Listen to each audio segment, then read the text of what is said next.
Welkom kijkers bij een nieuwe aflevering van Aan Tafel Bij. Kleinere visjes en af en toe zat er eens een groot aan.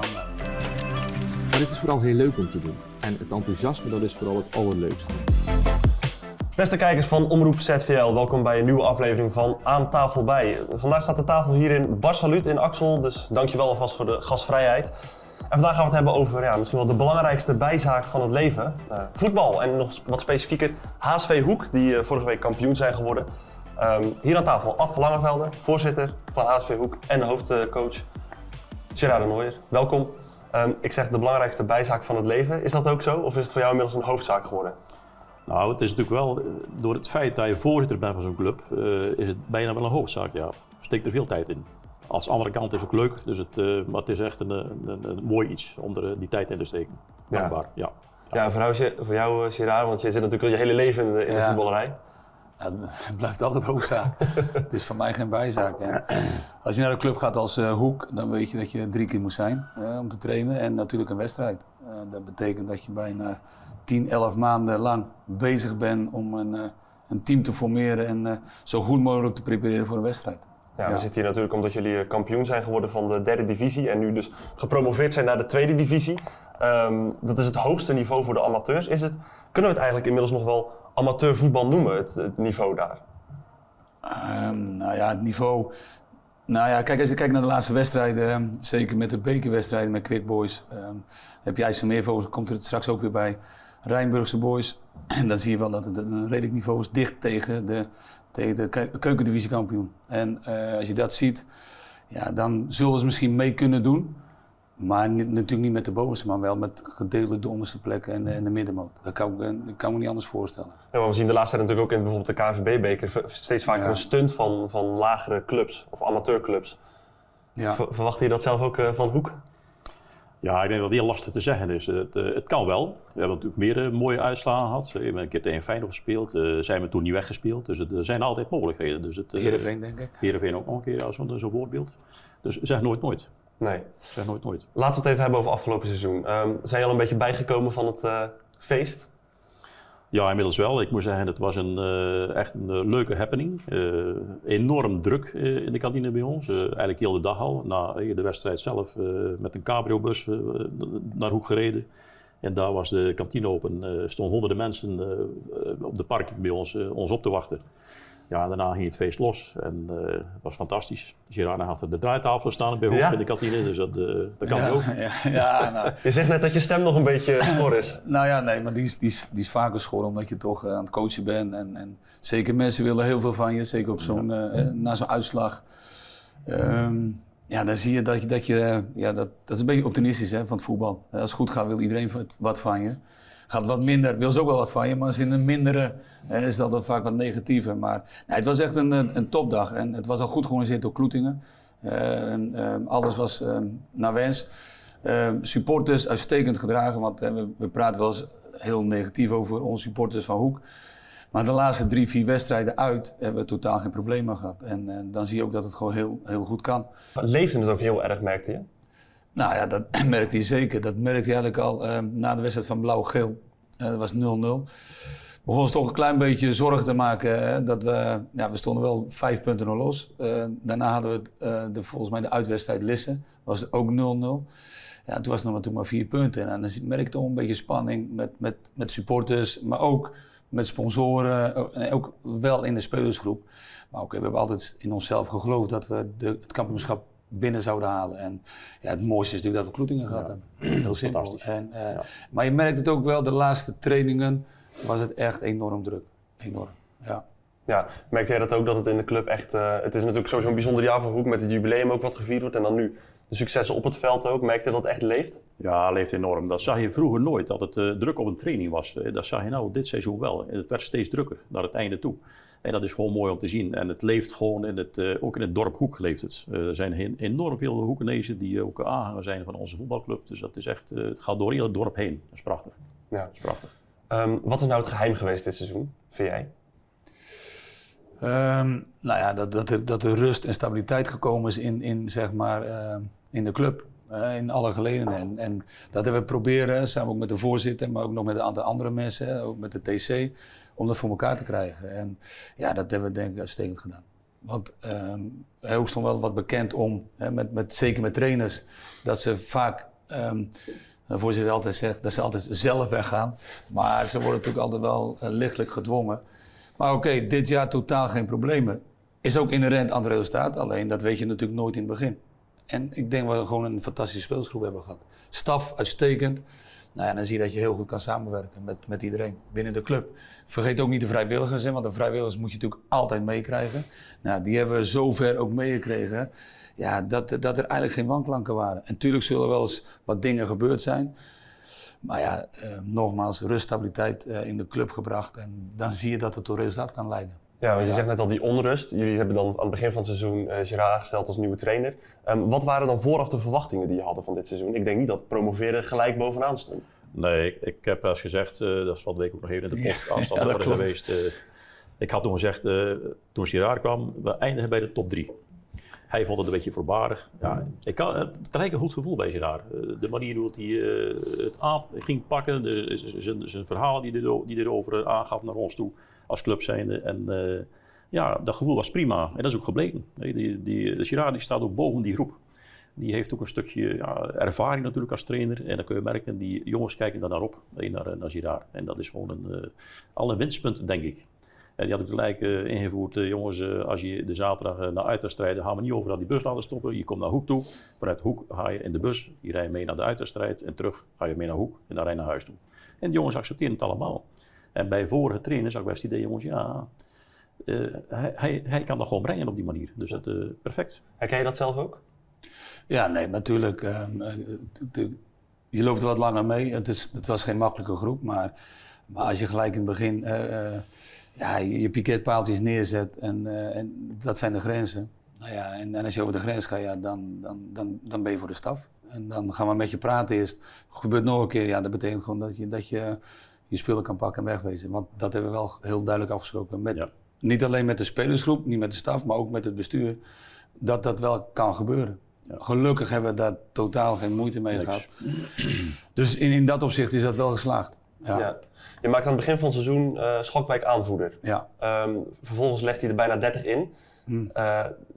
Goeie keuze geweest, denk ik. Nou ja, Steve die scoort altijd wel goals. Alleen ik vind soms moet je spelers ook wat belangrijker maken. En kijk, je hebt ook aanvoerders, heb ik van de week ook gezegd, je hebt aanvoerders op het veld. Je hebt aanvoerders in de kleedkamer en je hebt aanvoerders buiten het veld. Dus eigenlijk heb je altijd 3 verschillende soorten aanvoerders. Nou ja, dat ontstaat vanzelf. Alleen ik heb altijd in mijn hoofd gehad, toen ik bij Hoek kwam, oké, ik maak Steve aanvoerder. Maar dat betekent ook, hij was toch wel wat bekend als wat luie speler, ja, dat hij toch iets meer moet gaan doen voor het elftal. Nou ja, en dat is wel gebleken. En dat hij een goed seizoen heeft gedraaid, zonder blessures. En ja, dat hij heel belangrijk is geweest. Maar niet alleen hij, Giovanni, dat was goed voor het groepsgebeuren. Gert-Jan Martens, hetzelfde ook voor in de kleedkamer. Zeker met een aantal jonge jongens. En dat heeft uitstekend... Kijk, het is niet alleen maar een aanvoerder, heeft niet alleen maar een band om. Ik vind, nogmaals, binnen, buiten en in de kleedkamer moet je gewoon goede aanvoerders hebben. En daar hoef je geen band voor te dragen. Nee. Wat is nou het absolute hoogtepunt van dit seizoen geweest, buiten op het kampioenschap en de promotie? Zo, dat is een lastige vraag. Dat is een lastige vraag. Ja, wat kampioenschap is al een hoogtepunt, denk ik. Dat dat de hoogtepunt is, ja.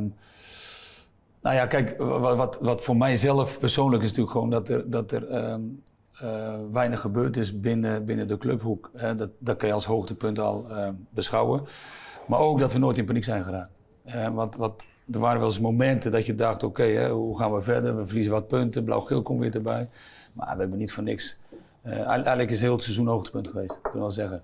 Met de absolute hoogtepunt, Kloetingen, op Kloetingen winnen en kampioen worden. Ja. Want dat vergeten mensen nooit. Dat vergeten echt mensen. Nee. Want ja, Kloetingen is in hun ogen een beetje de vijand. De rivalen. De rivalen en dat merk je wel. En je zag ook bij terugkomst, en dat is natuurlijk wel mooi, dat gewoon mensen waren gewoon aan het huilen. Ja.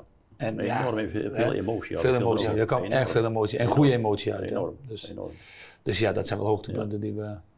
En natuurlijk hoogtepunt ook dat voor mezelf, dat de staf, ik, sowieso dat we nog 2 jaar mogen blijven bij Hoek. Ja. En dat geeft wel een goed gevoel. Ja. Ja, laten we het zo nog even verder hebben over de toekomst ook. Maar ik las dat sommige mensen vinden dat jullie nu het voetbal in Zeeland wat meer weer op de kaart hebben gezet met dit kampioenschap en deze promotie. Kan je daarin vinden? Ja, absoluut. Ik denk dat het ook zo is. Als je kijkt hoe wij nou gepresteerd hebben dit seizoen en waar we nou in terechtkomen, de tweede divisie. Ja, ik denk dat dat fantastisch is voor de provincie Zeeland, zonder meer. Dus dat kan ik me volledig in vinden. Ja, laten we even kijken naar die tweede divisie, want daar promoveer je nu naartoe. Voetballend gaat er veel veranderen, maar ik denk ook voor de club zelf moet er het een en het ander gebeuren. Wat zijn nou dingen die moeten gaan gebeuren? Ja, op zich vroeger was er een enorm onderscheid tussen de tweede en de derde divisie. Ook qua accommodatie, qua eisen die gesteld werden op allerlei niveaus. Dat is behoorlijk naar elkaar toegegroeid. Dus tweede en derde divisie zijn niet zo heel veel verschillen meer. Dus qua accommodatie en dergelijke moeten wij niet direct dingen aanpassen. Wij zijn er wel van overtuigd door het feit dat we natuurlijk nou op een leuk niveau voetballen. Dat we ook iets moeten gaan proberen om iets te doen met onze accommodatie. En daar zijn we nou mee gestart om daar echt plannen voor te gaan maken. Om te kijken of we dat binnen nu en een paar jaar kunnen realiseren. Ja. Dus een plan maken en kijken hoe de gemeente erin zit. En dan kijken of we het financieel rond kunnen krijgen. Die noodzaak is zonder meer aanwezig. Ook als we niet gepromoveerd zouden zijn, is het gewoon de accommodatie is eigenlijk versleten van onze club. Ja, kan ik daaruit ook ooit opmaken dat de ambitie is dit niveau aanhouden? Absoluut, ja. Dat is vorige keer in topklasse niet gebeurd. Toen zijn we na een jaar weer gedegradeerd. Maar nu is toch wel de doelstelling dat we kunnen proberen om te handhaven in die tweede divisie. Ja, daar ga je ook een belangrijke rol spelen. Ja, maar niet alleen ik natuurlijk. Nee. De staf, de spelers, tenniscommissie, want we zijn echt druk bezig. Kijk, even buiten beschouwing met de accommodatie, daar bemoei ik me niet zoveel mee. Maar wel met de spelersgroep. En we hebben een goede tenniscommissie, Quinten en Wesley. Nou ja, die moeten zorgen dat er gewoon de beste spelers komen naar hoek. Is iets makkelijker geworden omdat we natuurlijk gepromoveerd zijn. Want er zijn ook spelers die wachten tot het moment dat je gepromoveerd bent. Nou ja, en hopelijk gaan ze komen. En ja, het heeft ook al met budget te maken. Maar oké, ik vind al dat we een goede spelersgroep hebben, maar we moeten er wel een stuk of 5, 6 erbij hebben. Ja, wat wil je het liefst nog zelf erbij hebben? Nou ja, in ieder geval onze rechtervleugel, dus rechtsback. Maar ook, ook voorin. Want we hebben wel hele goede spelers. Met Kevin, Steven en Silvio. Alleen daarachter moet nog wel wat vervanging komen. Want als je echt mee wil doen, dan moet je bijna op elke positie dubbel bezet zijn. Het zal niet meevallen, maar we proberen het wel. Ja, en dan uiteindelijk speel je straks tweede divisie. Wat hoop je dan te gaan bereiken daarin? Handhaving. Ja, want we moeten niet onderschatten dat wij... ik denk dat wij het kleinste budget hebben daar zo. Kijk, we kunnen verrassen. Maar er zijn heel veel goede ploegen. Veel spelers die terugkomen van BVO's die daar komen spelen. En ja, we moeten gewoon zorgen dat we erin blijven. En op welke positie, daar gaan we nu niet over nadenken. Maar ja, het is gewoon handhaving. Ja. Want we moeten niet te hoog van de toren blazen. Hoe je bent of verkeerd, we zijn maar een kleine speler. Andere kant, er zijn genoeg ploegen die als eerstejaars wel redelijk mee kunnen doen. Betekent tweede jaar dat het altijd wat moeilijker wordt. Nou ja, dat zie je aan ADO 20 nu. Die zijn 2 jaar geleden echt met veel voorsprong gepromoveerd kampioen geworden. Na 2 jaar gaan ze weer uit, bijna met, denk ik, 10 punten of 11 punten. Dus ik ben wel met de voorzitter eens. Nu is de stap om erin te kunnen blijven. Het zal niet makkelijk zijn, maar we gaan er alles aan doen. Ja. Speelt nog meer professionalisering daar ook een belangrijke rol in? Ja, ik denk nou wel. Kijk, staf dat is compleet nou. We moeten gewoon kijken, er zijn best wel wat dingen, dat zijn ook wensen van Girard. Bijvoorbeeld een trainingsruimte of een ruimte om eens een keer met elkaar in gesprek te gaan als spelersgroep.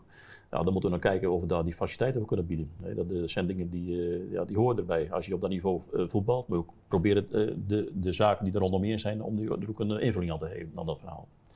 Maar ja, wat hij zegt, we hebben natuurlijk een beperkt budget. Dat is voor ons als vereniging ook zo. We zijn natuurlijk een hele kleine speler. We hebben maar een club van 300 leden. Hè. Wij zijn de kleinste club, denk ik, in de derde divisie en ook in de tweede divisie. Ja, dat denk ik ook. Dat is toch eigenlijk fantastisch als je het voor elkaar krijgt met zo'n kleine club op dit niveau. Maar je zou ook zeggen dat nu die promotie en het kampioenschap gaat ook meer mogelijkheden bieden, denk ik, voor mogelijke nieuwe sponsoren, dat soort dingen. Nou ja, dat verwacht ik wel, zonder meer. Daar staan ze natuurlijk voor in de rij om bij Hoek iets te kunnen doen. We hebben al heel veel sponsoren, maar er zijn een aantal bedrijven die nog geen sponsor zijn bij Hoek. Dus altijd welkom, uiteraard. Ja, heb je er een beetje zin in, het nieuwe seizoen? Nou ja, ik denk er nu nog niet zoveel aan. Want ik vind dat we nog goed moeten afsluiten met de spelers. Om afscheid te nemen. Dan neem ik even een paar weken vakantie. En dan gaan we 7 juli weer starten. Maar uiteraard is het... Weet je, kijk, we hunken er al heel lang naar. Zeker in Zeeland. Hè, want nogmaals, als je Zeeuw bent, dan wil je dat spelers op het hoogste niveau mee kunnen voetballen. Of in ieder geval mee kunnen doen op dat niveau. En nu hebben we het. Ja, dan moeten we ook proberen vasthouden. Dus we gaan 7 juli gaan we starten. Maar pas denk ik 16 augustus begint de eerste wedstrijd. En volgens mij is 4 juli weten we tegen wie we moeten. De eerste wedstrijd uit of thuis of welke competitie. Want dan is de KNVB geeft dan zeg maar het schema op. Ja. Nee, kijk, fantastisch man. Het is toch het mooiste wat er is. Ja, als trainer zijn, de spelers zijn, absoluut. Als club zijn, bestuurs, de club. Dus daar kunnen we niet omheen. Maak je nooit meer mee. Nee. Waar kijk je het meest naar uit? Ja, de openingswedstrijd. Nee, maar serieus, de openingswedstrijd. En waarom? Omdat ik wil weten of wij het niveau aan kunnen of niet. Ja. Dan weet je, eigenlijk na een wedstrijd of 10 in november kan je ongeveer kijken, oké, hoe ver zijn we? Wat kunnen we meedoen of wordt het moeilijk? Maar de openingswedstrijd, en ja, het zou mooi zijn als het thuis is. Ja, dat zal echt een happening zijn. Ik denk dat er heel veel liefhebbers gaan komen kijken. Ja, dat ook. Ja. Is dat ook voor jou? Publiek, dat is precies hetzelfde als hij zegt. Voor publiek ook hetzelfde. Ik denk dat er enorm druk gaat worden bij Hoek. Door het feit, als je leuk voetbal speelt straks in die tweede divisie, leuke tegenstanders. Je kijkt naar IJsselmeer, goals, noem maar op. Ja, dat trekt publiek. Absoluut. Dat kan verdubbelen ten opzichte van nu. Ja. Ik ga jullie bedanken voor jullie tijd en jullie aanwezigheid. Ad van Langevelde, voorzitter van HSV Hoek. Gerard de Nooijer, trainer van HSV Hoek. Heel veel succes komend seizoen. Dankjewel. Geniet van de vakantie ook. Dat gaat gebeuren. U bedankt voor het kijken. Ga vooral een keer langs op Sportpark Den Hoek. Om volgend seizoen een keer een wedstrijdje mee te pikken in de tweede divisie. En graag tot de volgende keer.